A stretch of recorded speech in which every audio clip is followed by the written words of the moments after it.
राधे राधे, जय श्री कृष्णा। कैसे हो आप लोग? स्वस्थ होंगे, मस्त होंगे और अपने अपने कामों में आप लोग व्यस्त होंगे। और मैं हूँ सुनीता तिवारी, ये सुनीता ब्लॉग में आपका मैं स्वागत कर रही हूँ। राधे राधे, जय श्री कृष्णा। तो आप लोग मुझे सब्सक्राइब कर लिए और जिन्होंने सब्सक्राइब करके रखा तो प्लीज़ लाइक किया करिए और कमेंट में आज जय बलदाऊ भैया की लिखना ना भूलें, क्योंकि ये बलदाऊ भैया का जो जन्मदिन है। तो अभी आप ये आज हम लोगों ने करी, आज 12 तारीख है, तो 12 तारीख को हम लोग कर रहे हैं बहुला चौथ की पूजा। तो आज बहुला चौथ की पूजा शाम को सब लोग करेंगे, तो वो मैंने आप लोगों को ब्लॉग डाल दिया है, आप लोगों को बता दिया है, आप लोगों ने सुन लिया होगा। और पूजा की जानकारी भी आप लोगों को पूरी मिल गई होगी। जिसे नहीं पता है तो उन लोगों ने भी देख लिया होगा, समझ लिया होगा। तो चलिए अब मैं आज आप लोगों को जानकारी दूंगी, तो आप लोग प्लीज़ पूरा ब्लॉग देखिएगा। मैं पूरी हल छठ और ललही छठ बोली जाती है कहीं कहीं पे, तो इसकी मैं आप लोगों को पूरी जानकारी दे रही हूँ। तो अगर आप लोग पूरा ब्लॉग नहीं देखेंगे, पूरी जानकारी नहीं करेंगे, तो आप लोगों की समझ में नहीं आएगा। तो पूरा ब्लॉग आप लोग देखिएगा। और जिन्होंने सब्सक्राइब करके रखा है वो लोग लाइक करना ना भूला करिए, और जिन्होंने लाइक किया है तो वो लोग सब्सक्राइब जरूर करें। तो इस तरह से प्लीज़ आप लोग लाइक और सब्सक्राइब दोनों ज़रूर किया करें। तो चलिए अब मैं बात करती हूँ हर छठ कब है। तो मैं हर छठ बोल रही हूँ क्योंकि हमारे यहाँ हर छठ ही बोली जाती है, आपके यहाँ ललही छठ बोली जाती है, तो आप वो भी बोल सकते हैं। और आप लोगों को पता होगा कि ये दोनों ही बोलते हैं।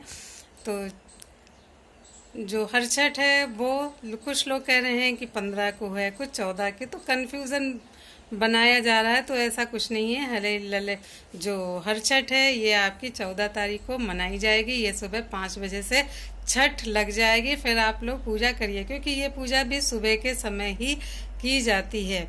हर छठ की पूजा सुबह के समय होगी। जैसे इसकी आप लोग आज कर लें बहुला चौथ की पूजा, तो ये हम लोग करते हैं शाम को, मगर जो हर छठ की पूजा है ये हमें मॉर्निंग में करनी है।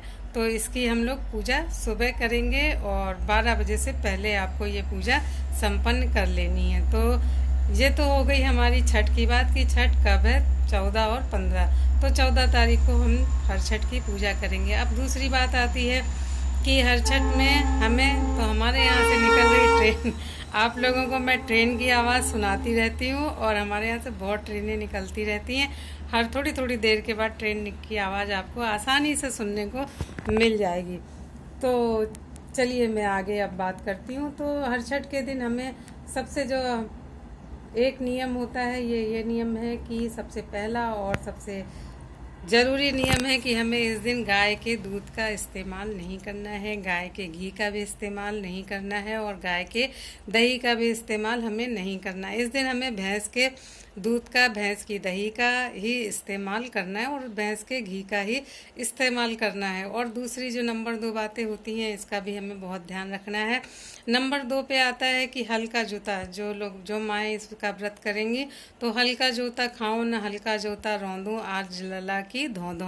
तो हमें हल्का जूता न खाना है, न हल्के जूते, मतलब खेतों में हमें नहीं जाना है। तो इस दिन परहेज करिएगा। ये गांव में जो लोग हैं उनके लिए है, अब शहरों में तो खेत बचे ही नहीं हैं, सब जगह सब मकान और कॉलोनियाँ बनती जा रही हैं। तो जो मेरी ये बात है इसका भी आप लोग ध्यान रखिएगा। तीसरी बात जो मैंने बताई आप लोगों को कि हल्के जूते में नहीं जाना है, और तीसरी बात में कि हल्का जूता हमें खाना भी नहीं है। जब हमें जाना नहीं है तो हम खाएंगे कैसे? तो हल्का जूता हमें खाना भी नहीं है। जैसे जितनी भी सब्जियां हैं सब खेतों में ही होती हैं, आपको कहीं भी कुछ ऐसा, हाँ गमलों में कुछ लोगों ने लगा रखा है, या आप लोग घर की जो बागवानी है उसमें करते हैं तो वो सब्जियां आप खा सकते हैं। और जो लोग खेतों से मार्केट की खरीद के लाते हैं तो वो सब्जियां आप ना खाइए। वो सब्जियों में इस समय जो बरसात में होती है वो होती है जो कटीला पर्वत आता है, और यहाँ पे हम लोग क्या ककोरे बोलते हैं। आप लोगों के यहाँ क्या बोला जाता है वो लोग आप लोग समझ जाइए। कटीले कटीले से परवल होते हैं, वो पानी में ही, तालाबों में ही होते हैं, तो वो आप खा सकते हैं। और सिंघाड़ा खा सकते हैं, सिंघाड़े का आटा भी इस्तेमाल कर सकते हैं, और गाय के घी का इस्तेमाल करना, तेल रिफाइंड और कुछ आप इस्तेमाल नहीं करेंगे। तो ये हमारी चौथी बात हो गई। तो आपको ये भी बात समझ में आ गई होगी। देखिए मैंने आपको खाने की चीज़ें पहले बताई है ना, तो फिर जो आपकी दूसरी चीज़ होगी वो खाने की हो गई कि हमें ये चीज़ें नहीं खानी है, खेत में जो होती हैं उनका हमें परहेज करना है। अब आते हैं हम लोग पूजा पे। पूजा किस तरह से करनी है, हमें पूजा का नियम क्या है, पूजा का विधान क्या है, वो मैं आप लोग को बता रही हूँ। तो सुबह के आप नहाने के बाद पूजा की आप पूरी तैयारी करेंगे और संकल्प करेंगे कि आज मुझे सूर्य भगवान को अर्घ्य देने के बाद ये संकल्प आप अपने मन में ले लीजिएगा कि आज मैंने हरछठ की पूजा करनी है। तो हरछठ भादों की जो कृष्ण पक्ष की छठी होती है, इसको हरछठ मनाते हैं। और हरछठ बलदाऊ का, ये मैंने आप लोग को बता ही दिया, कृष्ण जी के बड़े भैया बलदाऊ का जन्मदिन का मनाया जाता है। तो इस दिन हर माँ अपने बच्चे के स्वस्थ जीवन के लिए, स्वस्थ शरीर के लिए और उनके मंगल कामना के लिए इस व्रत को रखती हैं। तो अब व्रत ये कैसे, सुबह नहाने के बाद संकल्प लेने के बाद अब व्रत को, तो व्रत में कुछ लोगों के यहाँ का नियम होता है कि पूड़ियाँ भी चढ़ाते हैं कुछ लोग, सब अनाज चढ़ाया जाता है किसी किसी के यहाँ सिर्फ मेवा ही भरे जाते हैं। तो कुलिया होती हैं, कुलिया भरे जाते हैं, कुछ लोग के यहाँ कुल्हड़ भरा जाता है, कुछ लोग के यहाँ मटकियाँ भरी जाती हैं, कुछ लोग के यहाँ दोने भरे जाते हैं।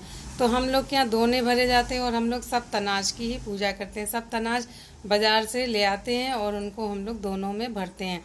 तो पूजा करने में जो आपको नियम अपनाना है वो नियम ये है कि जो हम दोने भरेंगे या कुल्हाड़ भरेंगे, कुलिया भरेंगे, तो उसमें हमें ध्यान रखना है कि सबसे पहले हमें 6 कुलिया या 6 दोने छठी मैया के हमें भरने के बाद फिर उसके बाद हमें अपने जितने भी बच्चे हैं उन बच्चों के लिए भरनी। जैसे 6, एक बच्चे की आप 6 भरोगे, तो 6 पहले हमने छठी मैया की भरनी है, फिर 6 अपने जितने आपके बेटा जितने हैं, 1 है 2 है, उनकी भरेंगे। और हस्बैंड लोग की भी भर लेनी चाहिए, सभी की, मतलब घर में जितने जेंट्स हैं सबके नाम की 6 आप भर लीजिए और उसकी पूजा करिए। और हम लोगों के यहाँ जैसे 1 मेवा की भरते हैं, 5 भरते हैं सप्तनाश की। इस तरह से हम लोग पूजा करते हैं। और जो झबरिया बाजार में मिलती हैं तो इसमें महुए का महत्व होता है। महुआ पूजा में ज़रूर होना चाहिए, महुए को शामिल आपको ज़रूर करना है। ये मार्केट में तो मिलता ही है, सप्तनाश भी आज तो खूब, आज से ही मिलना शुरू हो गया होगा बाज़ार में। तो सप्तनाश हम लोग सप्तनाश लेके आ जाते हैं, तो उनको हम लोग भरते हैं, उनमें महुआ भी रहता है।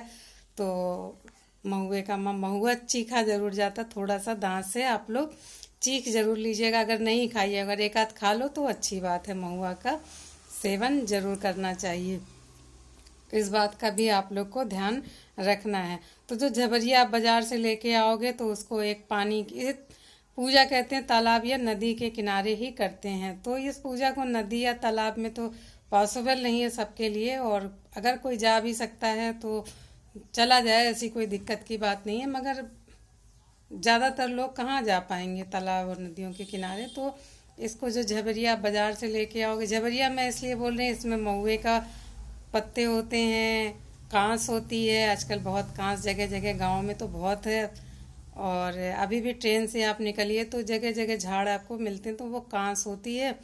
और बेर जो होता है, बेर की जो डाल होती है वो उसमें रखी जाती है, कांटे रखे जाते हैं। इस तरह से वो सब चीज़ का एक पूरा बुके जैसा बना लिया जाता है और उसको मार्केट में मिलता है, हम लोग खरीद के ले आते हैं। कैलेंडर ले आते हैं छठी मैया का, वो टांग लीजिए और उसकी, और कैलेंडर ना मिले, जैसे कुछ लोग बाहर भी हैं, कुछ लोग बड़े शहरों में हैं, हर जगह तो पूजा की सारी सामग्रियां नहीं मिलती हैं, तो आप गूगल से सर्च करके और छठी मैया का कैलेंडर भी निकाल लीजिए। और जो मैंने झबरिया बताई है ये भी सब निकल आएंगी, तो इसको निकाल के और आप अपने पूजा कर लीजिए। पूजा मन की शांति के लिए होती है, मन की आपकी पवित्रता के लिए होती है। ऐसा कुछ नहीं कि सारा सामान हो तो ही पूजा हो, अगर आपके मन में श्रद्धा है तो आप कहीं भी हो, आपकी पूजा मान ली जाती है।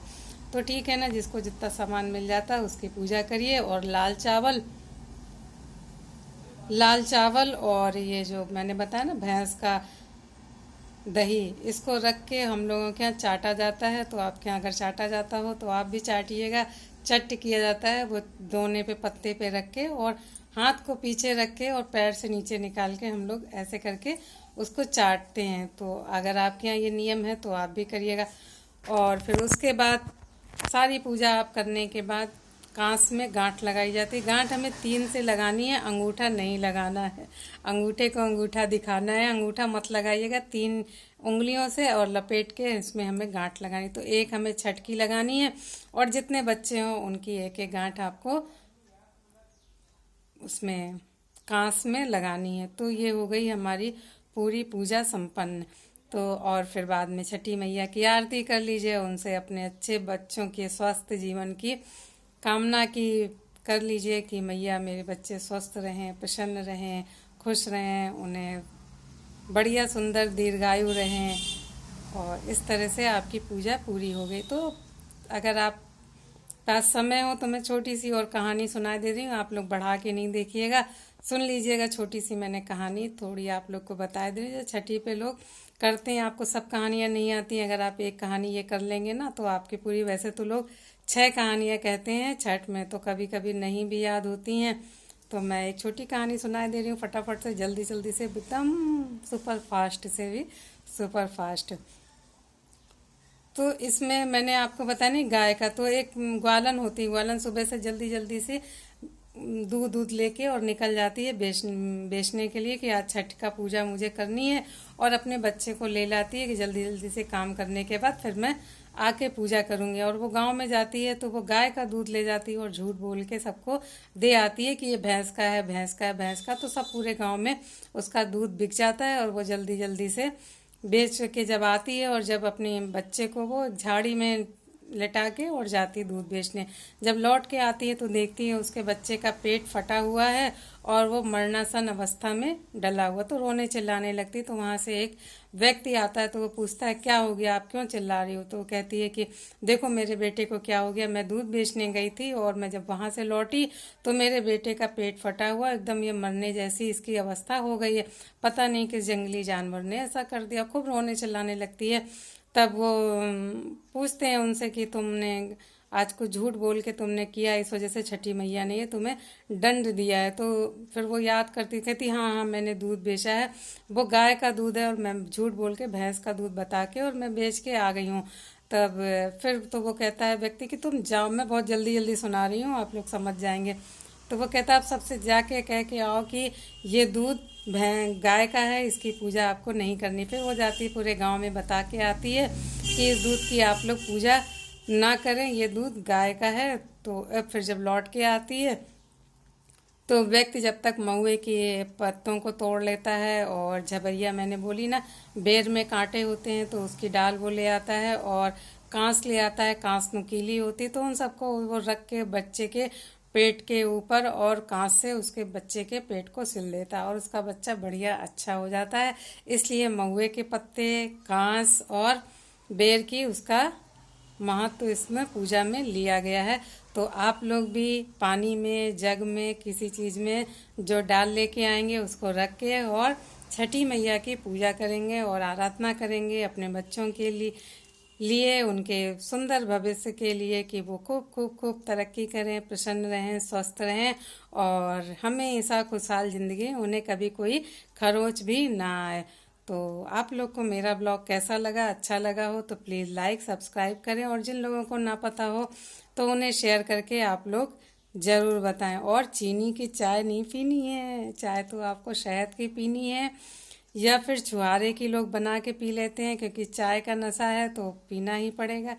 तो आप लोग पी सकते हैं, छुहारा खा के चाय पी सकते हैं और बिना चीनी की भी चाय पी सकते हैं। चीनी नहीं डालनी, क्योंकि गन्ना होता है खेत में और चीनी बनती है गन्ने से, तो इसलिए चीनी का भी आपको परहेज करना है। तो आई होप आप लोगों को मेरी बात समझ में आई होगी और आप लोगों ने पूरा ब्लॉग देखा होगा, लाइक भी किया होगा। जिन लोगों ने सब्सक्राइब नहीं किया है सब्सक्राइब किया हो।